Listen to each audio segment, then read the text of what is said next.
All right, today we are unpacking one of the most mind-blowing economic stories happening right now. We're talking about how India, a country with over a billion people, completely changed the game for its entire economy with just one piece of technology. So, how did they do it? Let's get into it. Okay, just start by looking at this number, 22 billion. That's how many transactions went through India's Unified Payments Interface, or UPI, in a single month this past January. To give you some perspective, that's like every single person on planet Earth making 3 transactions in one country, in 1 month. It's absolutely staggering.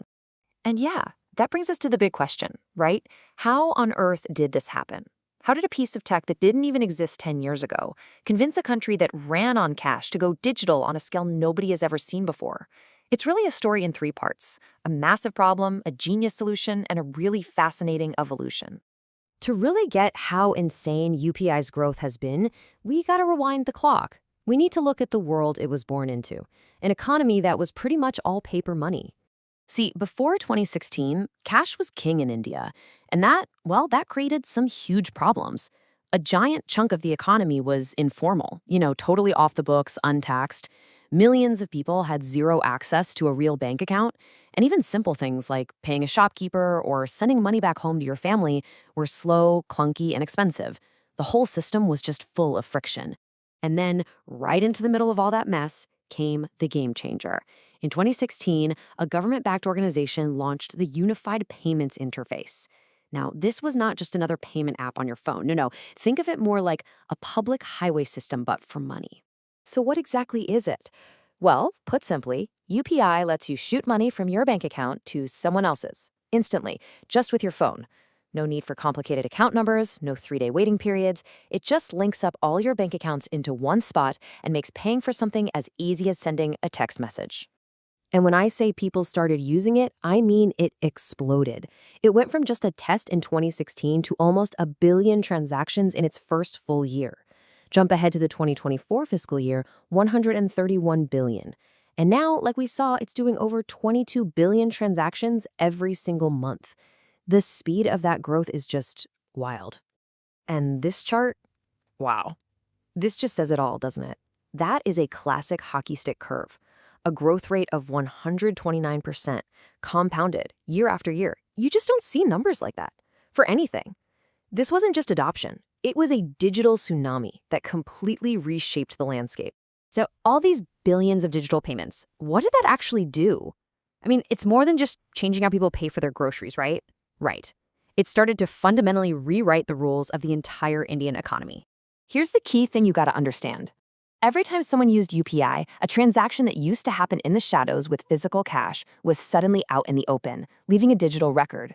Overnight, a huge part of the economy went from informal and invisible to formal and transparent. And for the first time, policymakers had a real-time pulse of the nation's financial health.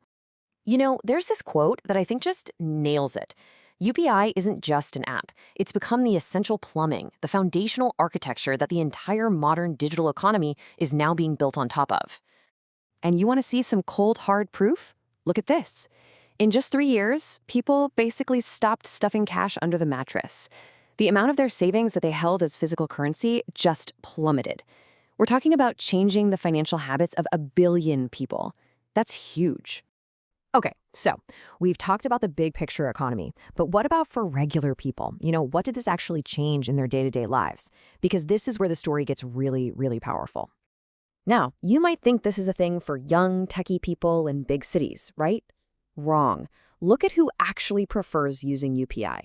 We're talking rural users, women, low-income families, even seniors. These are the exact people who were always left behind by the old system. And UPI didn't just include them, it became their favorite way to pay. And it wasn't just for buyers. It was a revolution for sellers, too. We're talking 65 million merchants. That's everyone from the person selling vegetables on a street corner to the big department stores. And for that street vendor, their digital payment history suddenly becomes a record of their business health. It's like a credit score for people who could never get a loan before. And just when you think it can't get any more inclusive, they launch this. Get this. It's an AI feature that lets you make a payment just by talking to your phone in your own local language. This just tears down the final barrier. You don't even need to know how to read to be part of the digital economy. That's incredible. But with this kind of insane, record-breaking success, new problems always pop up. It's not all smooth sailing. The system is now hitting its next phase, and that brings a whole new set of challenges and some really exciting new possibilities. So one of the biggest reasons UPI took off like a rocket ship, it was free. Totally, completely free. Not just for you and me, but crucially for the merchants too. And that was a genius move to get everyone on board fast. But it also created a billion-dollar question.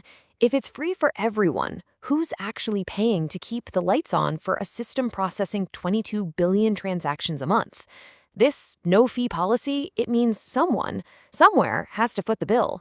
And that's the big puzzle they're trying to solve right now. And you can see the problem right here in this table. The government kicks in some money to help the banks run the system, but it's nowhere near enough to cover the actual costs. We're talking a massive shortfall. So now the big debate is, hey, maybe the really big merchants should pay a tiny fee to help keep the whole system healthy and running for everyone else. But even while they're figuring that out, UPI isn't standing still, not even close. For one, it's going global, connecting with payment systems in other countries. And maybe even more exciting, it's becoming more than just a payment system at home. It's becoming a platform for credit. Basically, what UPI did for sending money, this new system called ULI is going to do for getting a loan. It's making it frictionless. Remember our street vendor with that new digital history? This is where it all pays off. ULI uses that data to approve a loan in minutes, not weeks. This could finally unlock a massive amount of credit for millions of small businesses. So we'll leave it with this final, powerful question. UPI connected 1 billion people to the formal economy. That was step one. Step two is connecting them to credit. So what happens when you give all that economic energy, all those new entrepreneurs, access to capital? What happens when you supercharge them? The answer to that question is going to define India's next decade, and it might just provide a blueprint for the rest of the world.